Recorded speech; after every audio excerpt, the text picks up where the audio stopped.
Welcome to Butcher Meat Chef, episode 7. Today we have Big Mac BBQ, and if you haven't heard of him, you're gonna want to. He does a lot of pop-up restaurant business around. Can you tell us about that? Yeah, sure. We do what are called pop-ups. Yep. So that means we don't have a brick and mortar restaurant, and what we do is we go to different venues and we'll actually put on a menu for the evening or a weekend.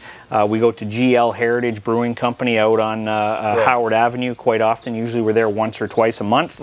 And what we do is we offer brisket sandwiches. That's kind of our mainstay is brisket. We've got nachos. We do all kinds of, we do sliders. So I've seen your menu, and it's huge. For being a pop-up, that's a huge menu. Yeah, we like to give everyone a full restaurant experience, even though we're just there for a weekend, right? And I was at the pleasure of going to GL Heritage and having some of that brisket sandwich. It's fantastic. Thank you. So you start with a brisket, which is already trimmed. Yep, so we've already got this mostly trimmed. There's a little bit of silver skin on here, not too much. We took, most of it's taken off, but you know, if we want to take a little more off. Take a little bit off, yeah. You know, you can take a little off. I actually like a brisket with a little of fat on it. And you can see on the other side we leave quite a bit on there. Yeah, because that's going to be down to the heat, right? So you can protect the meat a little bit. Well, actually, I cook my briskets fat side up. Really? Yeah, that's just kind of the way I like to do it. Right? It is. There's fat side up, fat side down. A lot of people, it's a 50-50 in the community, I would say. It's the way I started doing it and the way I've always liked it. We get good results and people like it, so we just stick with it. All right. So we're going to start off. We've already got her nice and trimmed and ready to go.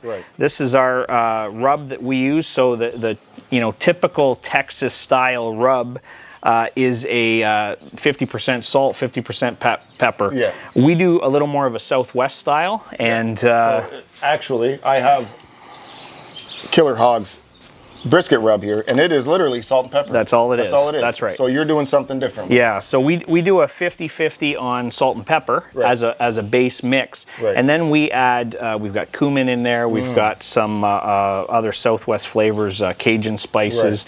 We do onion powder, garlic powder, and even some sugar. And that we just find it gives it a nice crust, a nice bark, and people like the flavor. Yeah. So I'm just going to go ahead and make it your own, right? So I don't generally put a binder on my brisket, and we pretty liberal with our seasoning. Thick piece of meat, you can put a lot on there. Yeah, and don't forget the edges.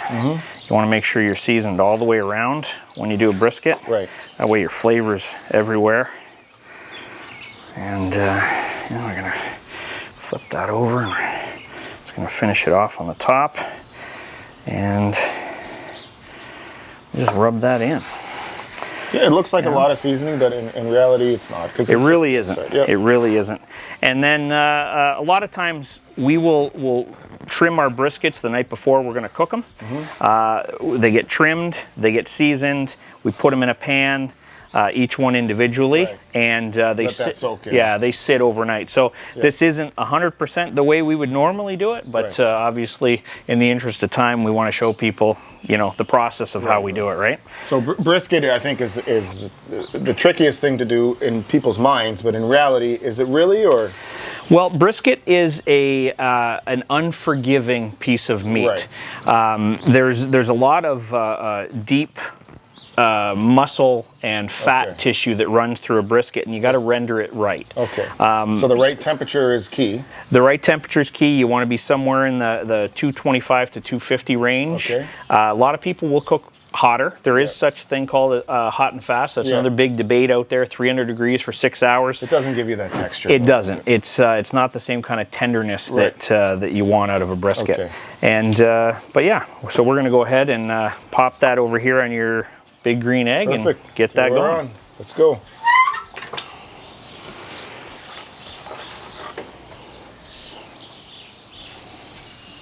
Beautiful. So typically it takes, is it a time thing or is it a temperature thing? Well, it's a little bit of both. Typically I'll go about 6 hours, and then I wrap my brisket. I wrap in paper. Okay. And butcher paper, the unwaxed. Yep. You want to make sure you use unwaxed paper. And once we get to that point, now we start probing every once in a while just to see where we're at. I'm looking for a nice, easy entry of a Thermapen probe. Right. And I want to be somewhere in the 198 to 201 range. Before you wrap. No, sorry. When I wrap, 160. 160. Yeah, I'm 160. When I'm ready to pull it off, I'm in the 198 to 201 range, 202 range. That's where I like it to be. And then she's got to rest for a good, for my liking, 2-3 hours. In a cooler after, or just wrapped? In a cooler. Okay. We have them wrapped, put into our Cambro units, our cooler units, and they'll keep it there at a constant temperature for 8-10 hours if we want to. So it's a long cook. It's for the die-hard barbecue guy, but that's right. If you want to try it, it's something to die for. It's a good piece of meat. Absolutely. All right, we'll let that cook.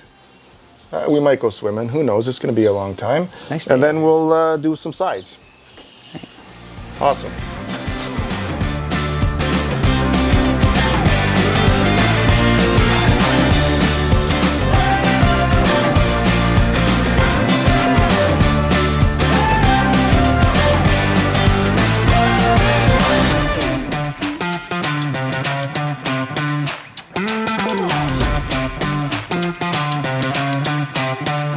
All right, welcome back to Butcher Meat Chef. We are here with Wayne's daughter, Kate McLean.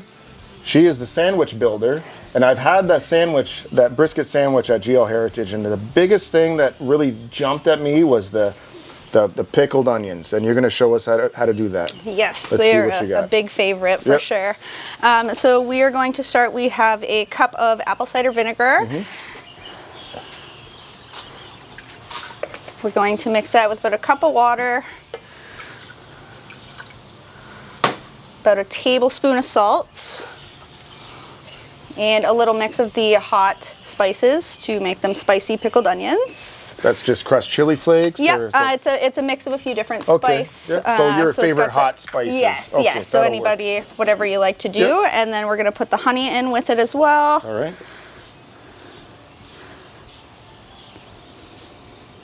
Beautiful. And we bring that to a boil? Yep. Or? And then once we bring it to a boil, we're going to mix it with the onions. Okay. So we will start getting that to a boil.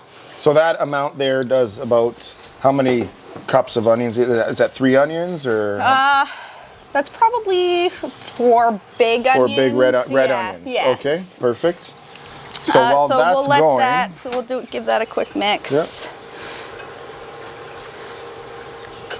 So that's going. I understand you're going to make the coleslaw that you served. Yes. So while that is getting ready, we will start the coleslaw. Okay. So normally we do shredded all for ourselves because we do like 10-pound bags, like a lot of them. Right. So for this one, we just got like a bag for it. A pre-shredded mix, which is perfect. Yeah. So, but for our mix, we have about a ½ cup of apple cider vinegar. Okay. And we are going to mix that with about a ½ cup of mayonnaise. So it's a creamy coleslaw. It is a creamy coleslaw. My favorite. Yes. Love creamy coleslaw. Then we have a mix of salt and pepper, celery seed, and some of our Big Mac BBQ all-purpose blend. To make it your own? Perfect. Yes. Yep. And then we've got some sugar that we're going to mix in with that as well. Yep. Probably about a ½ cup. Perfect. And now we mix that.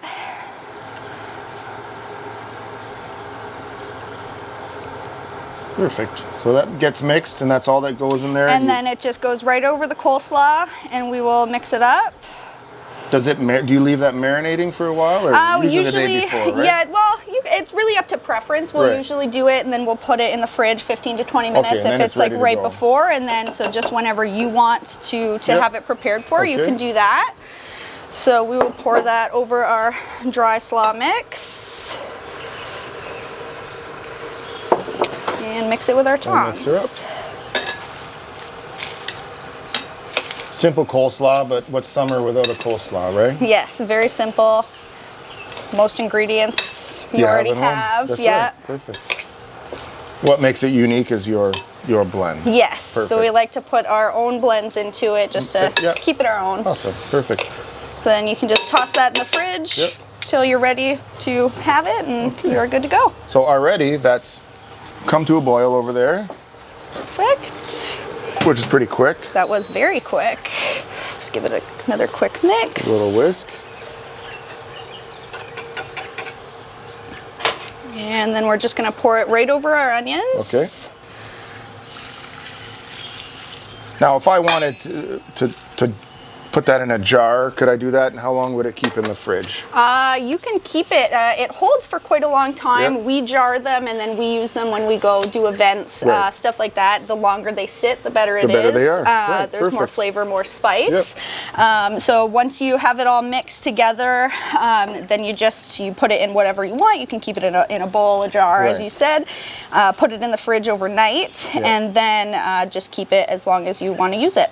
So how long to this point till they're ready to use? I would say overnight at least. Overnight. For And then a they soften basic up a little flavor. bit? It'll give them it softens them up, gives it a Perfect. little flavor, and then I would say even up to a week is probably when it's like prime time flavor. Yeah. And you don't have to make a lot at once, No, right? you can do as much as you want. Just, whatever your seasonings are, just cut to what you're making. Yep. Simple and delicious. Yeah. So when we come back, you are going to build that brisket sandwich, right? Perfect. See you in a bit.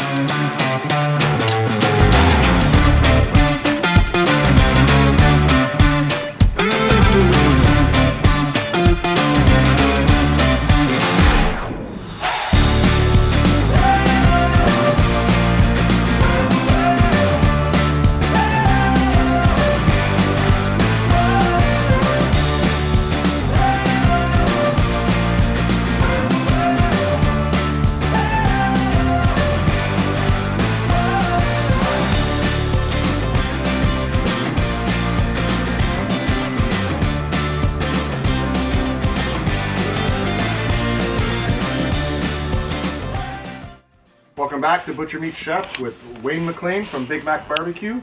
So that brisket, you wrapped it, you finished it off in there, and like you mentioned, you put it in a cooler to rest. Yeah, we put it in our Cambros, but you can put it in any cooler. A lot of times people wrap them in towels. After the tin foil. That's right, wrap it in some tin foil, keep the juices in, wrap it in a towel, put it in your cooler. You can keep it for, Let's see the final hours. product, and the biggest thing is to teach people how to cut a brisket. Sure, yeah, I'll show you how we cut it up. So first thing you're gonna notice is that brisket is about half the size that it went in as. And that's normal. Kind of a sad thing. Yeah, you can take that out of there. You lose roughly 50%, maybe a little more than 50% of the brisket when you cook her. So this is all. It's worth it in the end. Oh yeah, it definitely is. There's a lot of juices here. There's our steam coming off of that. So we gotta see. point out that wasn't a really big brisket to start with. Sometimes they're huge. Right. So I think we were probably around 10 or 11 pounds. Yeah, I think that's what it was. And we're probably right around 5 pounds now. Yeah. So I'm going to show how we slice a brisket. I do want to point out that a lot of people might think that's burnt. That is not burnt whatsoever, right? Right. This is what we call a bark. Yeah.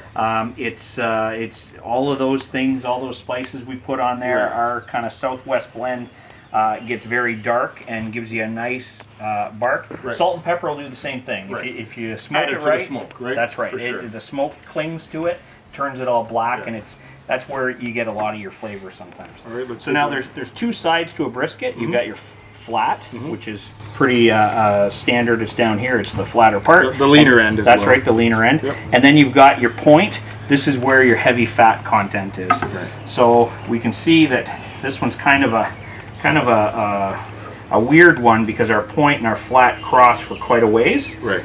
But we're gonna cut her in half here. Usually where that tip, it's tip usually, of the point is. It's usually right at the tip of the point. Yep. And you give her a nice slice. You gotta show that. That's and a then, beauty. Look at that. And then there's that gluttonous shot that everybody always likes to make with the juices coming out of there. That is beautiful. So then when we go back to our lean, what we do is we slice on an angle. So the brisket was like this, and we want to make sure that we're cutting the brisket this way on this kind of angle. As against the grain as you can. That's right. So now it's hard to see where the grain is now, but if you notice when you put it in when it's raw, that if you realize that, it's easier to figure it out. Yeah, absolutely. Yep. And then with the point end, we actually go this way, and we do some thicker pieces. This is where a lot of people do burnt ends from. Yeah. You get it out of the. It's my favorite part is the fatty part. That's the best. So we're gonna let you take a couple slices off there, but then I'm gonna taste that one right there. Sure. Look at that. That's beautiful, right? It doesn't break apart. It's tender. That is fantastic, and the smoke flavor in there is awesome. That's delicious.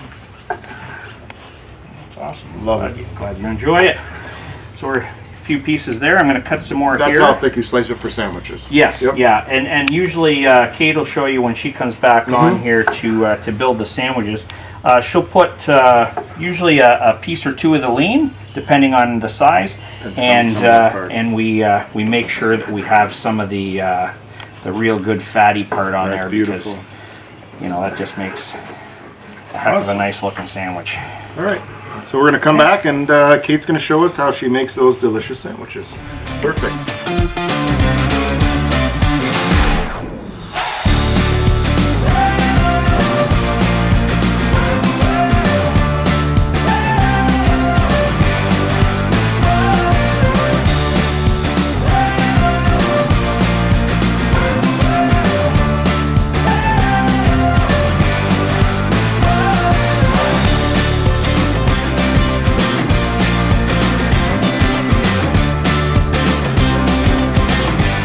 Alright, now for what you guys do best is that sandwich making. Well, I would say the brisket cooking was pretty damn good too, but now what you do best is the sandwich making. Yes. Let's see it. And you're going to make a little dinner for two, right? Yes, so we'll make a platter for two. So we start with we grill our buns, pretzel buns, with garlic butter. And then so we put our bases down. We start with brisket sauce, which we make. It's ketchup, mustard, mayo, all-purpose seasoning, and some chopped pickle. So we just start by putting a good amount of that on the base there. Almost like a burger sauce, right? Yes. Yeah. Sometimes we get clogged with the pickles. And then we will take a good amount of brisket. We'll do that, and one of these guys right here. It'll be a monster sandwich. Oh yes. And then we follow with our sweet heat barbecue sauce, and we just put a little bit of that on top. Beautiful. Building flavors, right? Yes. And then from there we put the spicy onions as we showed you earlier. My favorite part of that sandwich. And we just put those right on top. It just pops, that pickled onion. Yeah, and it's got nice pink color to it as well. That's usually when you can indicate if they're good too, when you hold them in your fridge. Yep. And then from there we just put on some crunchy onions. Crispy fried onion. Yeah. Yep. Little crunch to the rest of it. And then we have our toppers. That's a huge sandwich. We've got our sweet pickles that we do as well. You make your own pickles. We do make our own, so maybe we'll do that next time. Everything is from scratch. Everything, with Big Mac barbecue. Everything. We will have some of the coleslaw that we made earlier.